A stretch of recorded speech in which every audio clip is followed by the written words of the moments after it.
Assalamualaikum warahmatullahi wabarakatuh. Perkenalkan, nama saya Novilia, NIM 19104170059.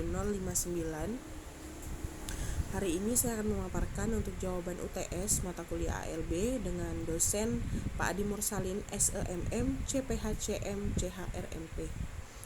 Baik, langsung saja. Untuk yang pertama, sebutkan dan jelaskan apa yang dimaksud dengan analisis lingkungan bisnis.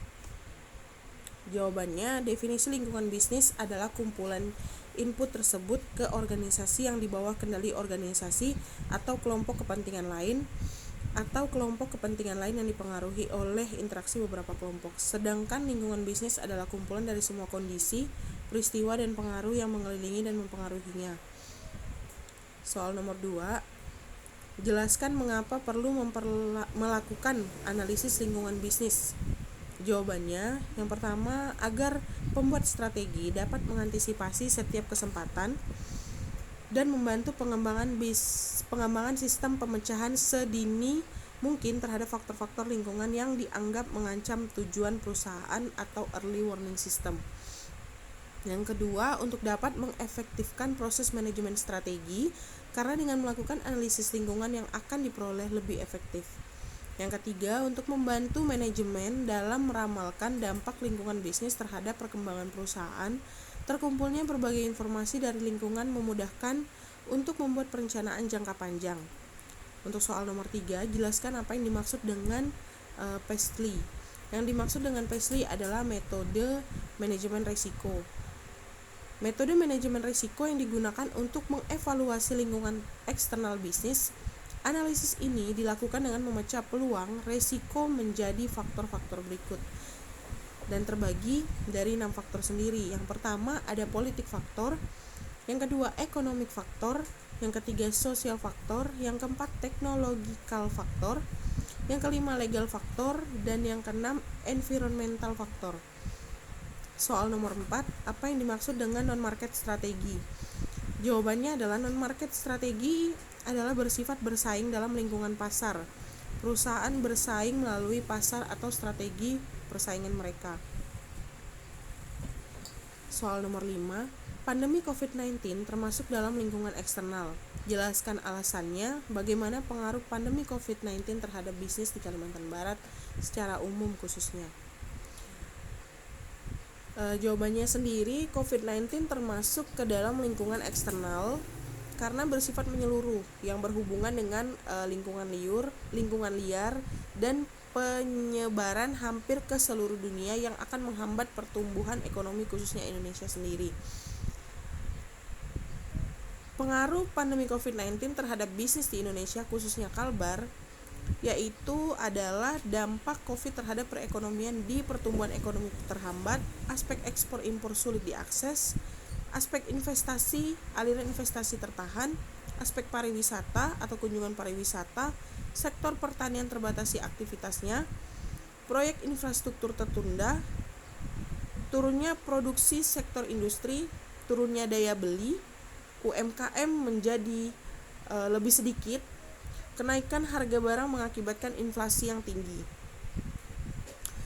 Selain itu juga tingkat pengangguran terbuka dengan jumlah petani yang mencapai separuh dari jumlah tenaga kerja di Kalbar atau mencapai 1/5 dari total penduduk Kalbar perlu menjadi perhatian, terutama karena dampaknya terhadap penurunan daya beli masyarakat yang cukup besar. PHK atau dirumahkan besar-besaran, kegiatan sektor jasa berkurang atau terhenti, UMKM terhenti, dan lain-lain. Nah, dampak COVID-19 sendiri secara khusus, wabah virus corona telah mempengaruhi kehidupan sehari-hari masyarakat Indonesia. Saat ini semakin sedikit orang yang berpergian keluar rumah sejak pemerintah menganjurkan untuk melakukan segala aktivitas dari rumah. Lalu apa saja dampak virus corona terhadap kelangsungan bisnis? Tentu ada banyak hal yang mempengaruhi bisnis di masa seperti ini. Salah satunya adalah konsumen menjadi jarang keluar, hanya berbelanja keperluan seperlunya dan melakukan berbagai transaksi via online. Selain itu, pembatasan sosial pun menyebabkan berbagai aktivitas bisnis menjadi dilakukan. Aktivitas bisnis mesti dilakukan secara berjaga jarak. atau social distancing. Sehingga banyak pekerja yang harus untuk bekerja di rumah atau work from home. Beberapa sektor bisnis menjadi lesu. Ya, memang hampir semua bisnis merasakan dampak wabah virus corona. Tapi ada beberapa sektor bisnis yang paling merasakan pengaruhnya, dan beberapa di antaranya adalah industri perhotelan. Karena semakin sedikit orang-orang yang keluar rumah, semakin jarang pula orang-orang berkunjung dan menginap di hotel. Bahkan data menunjukkan tingkat okupansi atau jumlah tamu mengalami penurunan hingga puluhan persen di beberapa daerah di Indonesia. Hal ini menyebabkan sebagian hotel mengurangi pengeluaran dengan cara mendorong karyawannya untuk cuti atau biasa dirumahkan sementara. Untuk industri pariwisata, dengan meningkatkan potensi penularan virus, semakin banyak orang yang enggan berpergian ke tempat wisata. Inilah mengapa kondisi industri pariwisata di masa sekarang sangat mengkhawatirkan. Bahkan salah satu spot pariwisata terbaik di Indonesia, sekelas Bali pun tidak luput dari dampaknya. Penurunan wisata di Bali sudah mencapai angka 95%. Ada sekitar 7.000 tour guide yang mesti bekerja serabutan karena kehilangan mata pencariannya. Untungnya, Kementerian Pariwisata dan Ekonomi Kreatif saat ini sedang mengusahakan berbagai insentif untuk membangkitkan kembali industri pariwisata. Nah, selain itu ada juga industri retail. Wabah corona sedikit banyak mempengaruhi daya beli konsumen. Survei dari Bank Indonesia memperkirakan akan terjadi penurunan penjualan kepada seluruh komoditas. Selain karena penurunan daya beli, penyebab utamanya adalah terhambatnya pasokan. Dan untuk soal nomor 6, saya sudah melihat video yang sudah dipaparkan, dan tulis lingkungan bisnis serta lingkungan Fastel, review isi kedua video yang sudah ditonton tersebut. Yang pertama, review video analisis lingkungan bisnis, yaitu menjelaskan lingkungan fisik yang berpengaruh terhadap pemasaran yang mencakup lingkungan fisik mikro, merupakan lingkungan yang berpengaruh secara tidak langsung dalam pemasaran seperti pemasok, supplier, atau kompetitor.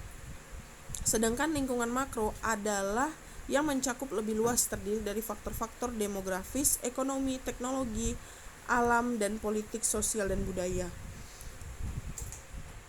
Untuk video lingkungan Fastel, yaitu menjelaskan tentang alat yang sangat membantu untuk mendapatkan gambaran secara umum tentang lingkungan di mana organisasi akan memperhatikan lingkungan dengan seksama. Kemudian, mengambil manfaat dari peluang-peluang yang ada dan perusahaan meminimalisirkan ancaman dengan menyediakan konteks untuk perencanaan terperinci guna mendapatkan peluang-peluang yang ada. Untuk soal nomor 7, silakan ringkas bab 1, bab 2 dari buku analisis lingkungan bisnis yang Anda miliki. Baik, di sini saya coba meringkas untuk jawabannya. Bab 1, analisis lingkungan bisnis. Definisi lingkungan bisnis adalah kumpulan input tersebut ke organisasi yang dibawa kendali organisasi atau kelompok kepentingan lain atau kelompok kepentingan yang dipengaruhi oleh interaksi beberapa kelompok. Lingkungan bisnis adalah kumpulan dari semua kondisi peristiwa yang mengiringi dan mempengaruhinya. Konsep dalam bisnis adalah aktivitas yang menyediakan barang atau jasa untuk dijual dengan maksud mendapatkan laba.